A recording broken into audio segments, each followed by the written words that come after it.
desejo, em primeiro lugar, congratular esta iniciativa da FENPROF em realizar mais um encontro. Sabemos que é extremamente importante cada vez mais nos juntarmos e nos unirmos, até depois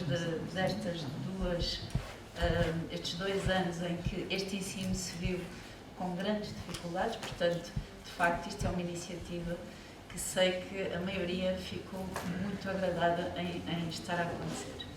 Em segundo, desejo salientar que a apresentação que se segue deve-se à extraordinária colaboração das várias escolas do ensino especializado de dança, os seus diretores, os seus professores, que têm trabalhado cada vez mais em união e a perceber que deve ser um trabalho sólido de expansão, aos trabalhos de pesquisa já realizados e destacar, neste caso, a contribuição importante da recolha e tratamento de dados pela primeira posição à associação recente que foi criada de escolas, professores de EAE de dança.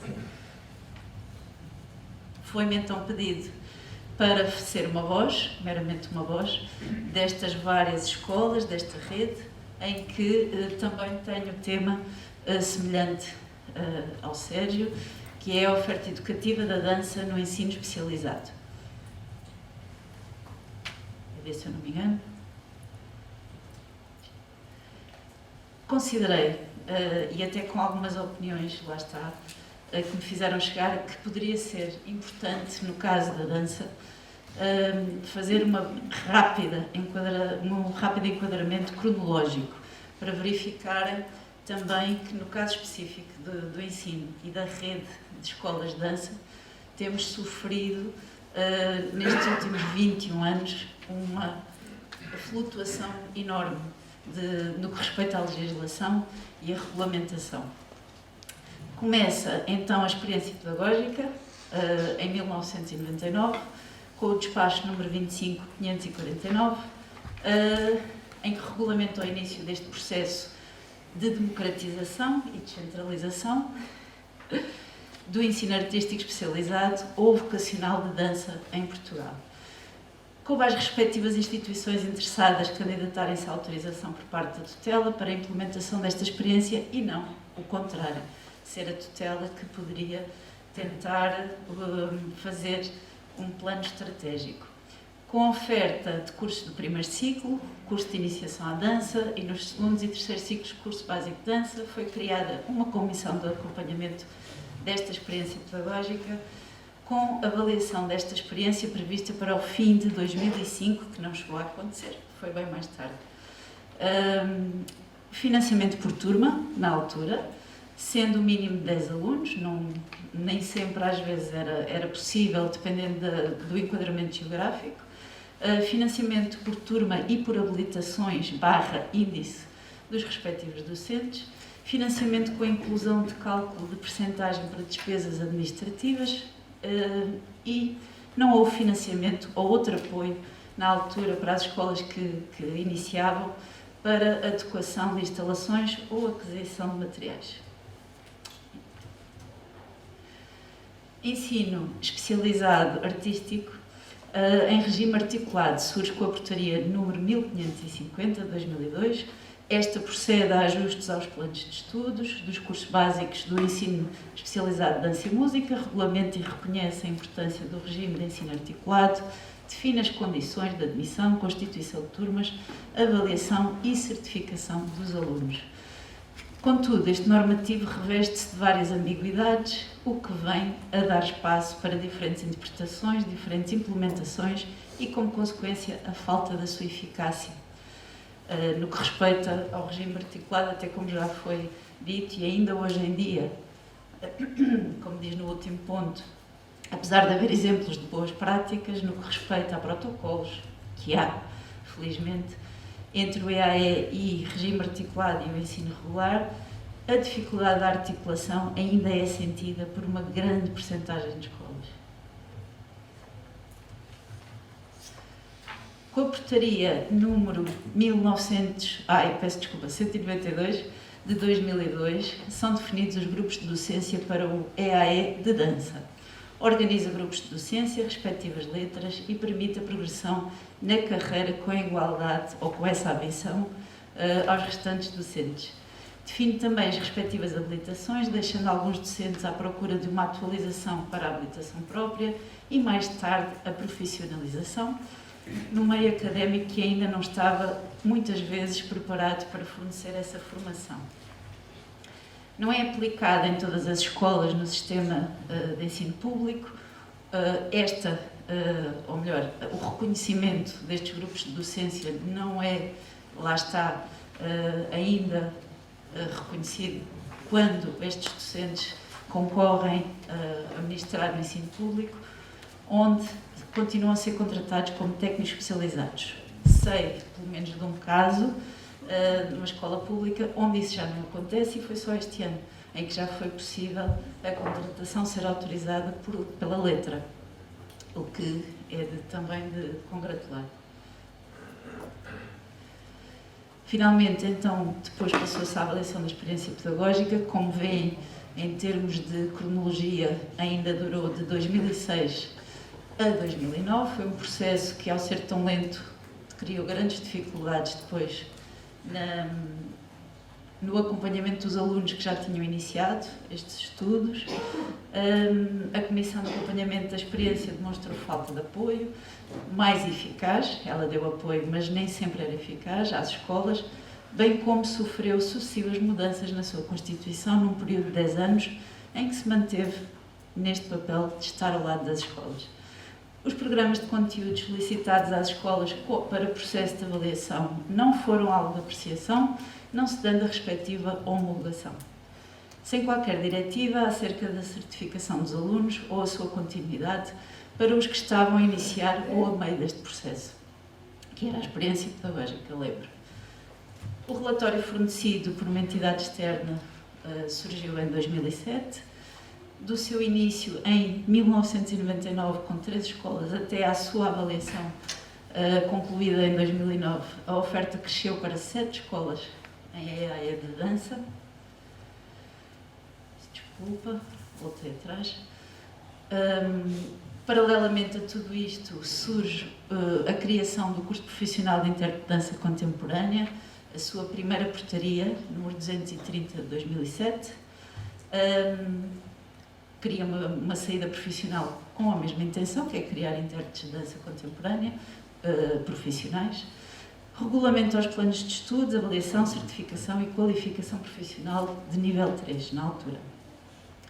Extingue os cursos profissionais de dança existentes, de dança contemporânea, de profissionais de bailado, criados no decorrer da década de 90. Reformulação do curso profissional de intérprete de dança contemporânea com uma outra portaria, ou seja, esta veio revogar a anterior, 782/2009, e esta já confere o nível 4 de qualificação do Quadro Nacional de Qualificações, confere dupla certificação, ensino secundário e ensino profissional.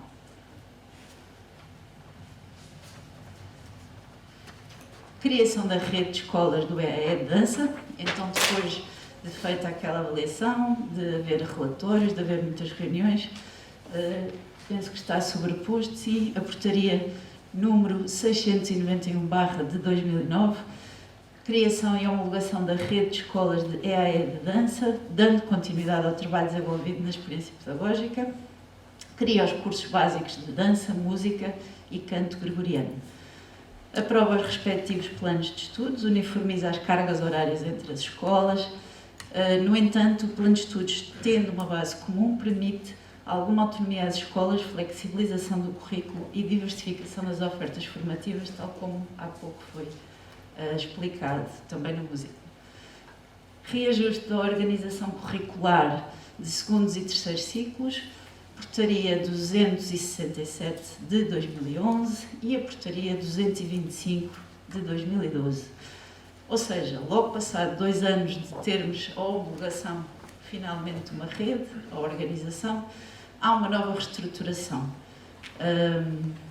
em 2011. Passado 1 ano, em 2012, novas alterações aos planos de estudos. Esta situação criou dificuldades no funcionamento das escolas de dança inviabilizou a reflexão precisa da sua aplicação e, à data desta promulgação, existiam escolas a funcionar até com 3 planos de estudos em simultâneo, o que devem calcular que era muito complicado.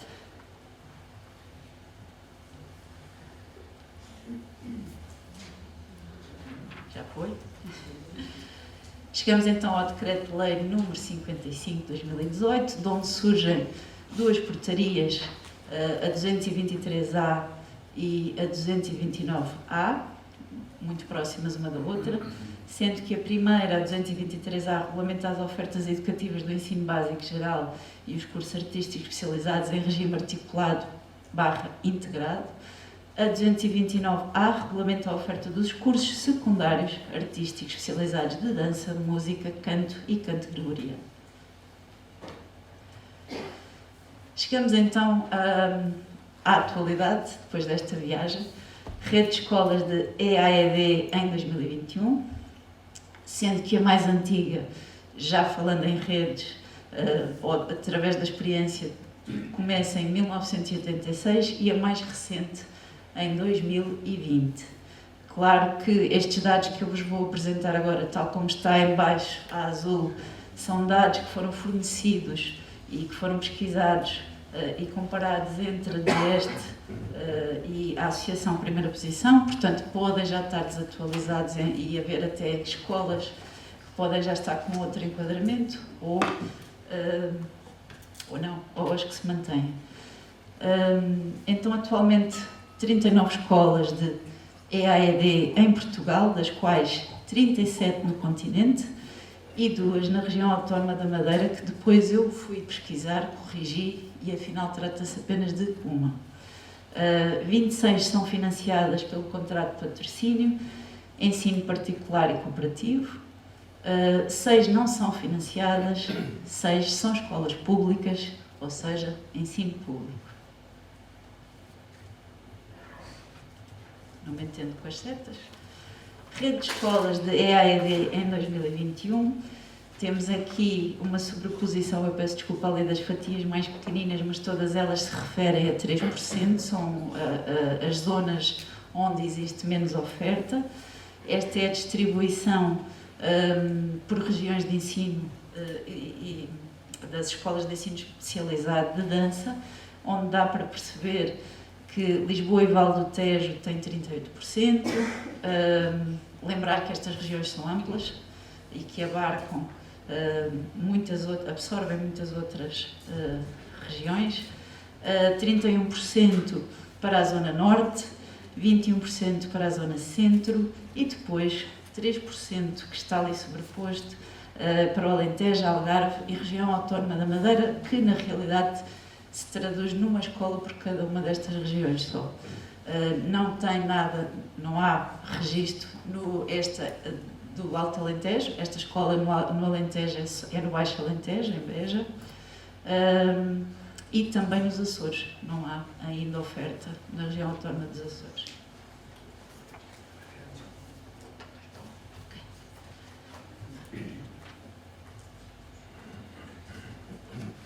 Agora, vou partilhar dados que, lá está, sem querer colidir até com outros temas que vão ser apresentados a seguir.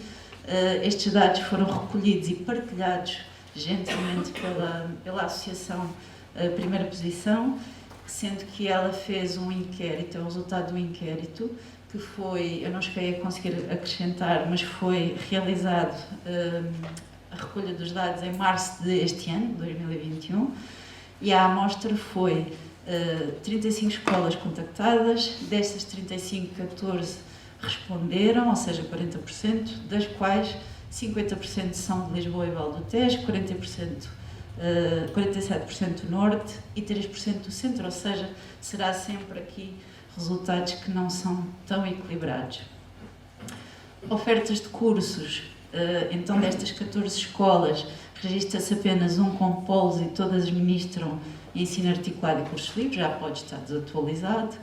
12 escolas lecionam iniciações, 2 têm ensino profissional, a totalidade ministra segundos e terceiros ciclos do curso básico de dança e 50% tem ensino secundário. Depois tem, como podem ver aí, muito mais dados que foram recolhidos. Em relação às instalações, das 14 escolas inquiridas, 8 possuem instalações próprias, 6 são cedidas e 2 escolas instalações alugadas. Docentes e o número dos docentes e habilitações, a média do número de docentes nestas escolas de dança é de 8 docentes, com um intervalo que vai desde os 3 como mínimo e 34 como máximo. No que respeita à certificação do corpo docente, mais de 50% têm habilitação profissional, 25% própria e os outros restantes 25% são outras habilitações. No que respeita ao vínculo contratual dos docentes, peço desculpa, a maioria tem contrato de trabalho, os restantes são colaboradores em regime de prestação de serviços, apenas metade dos docentes tem horário completo. No que respeita ao pessoal não docente, existe sempre uma média de 5 elementos entre técnicos administrativos, auxiliares, entre outros.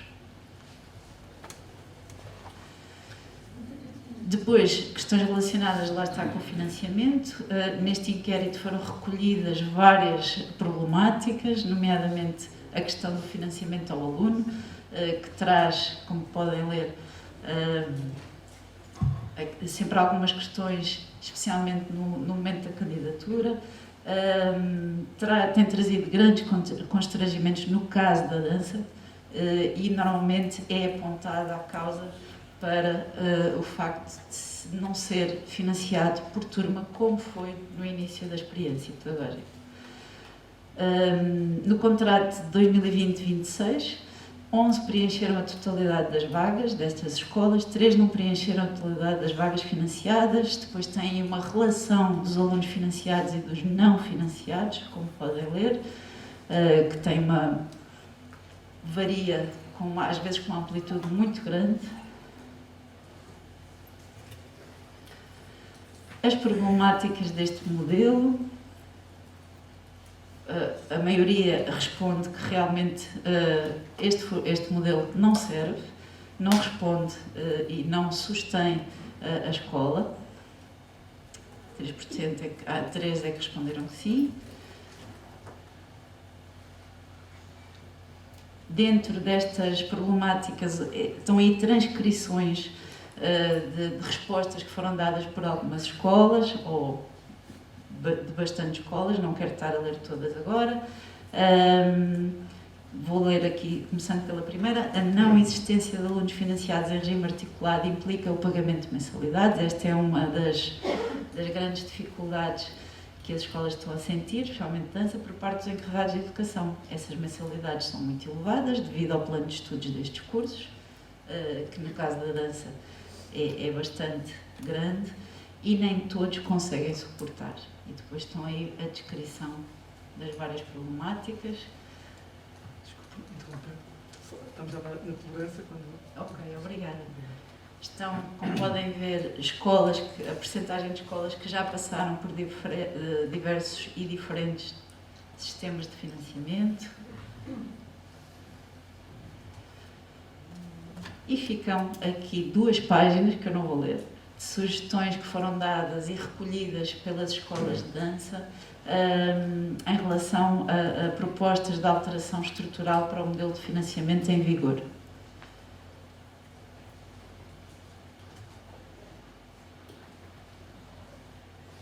São estas 2, depois poderei partilhar ou até no momento do debate, e desejar concluir dizendo que realmente é um caminho longo, um caminho às curvas, mas que vale a pena fazer, vale a pena não baixar os braços, mas de facto estamos muito distantes, especialmente na implementação e na dignidade, e perceber que este ensino sempre quis foi tornar acessível o mais possível a vários meninos neste país. Muito obrigada pela vossa atenção.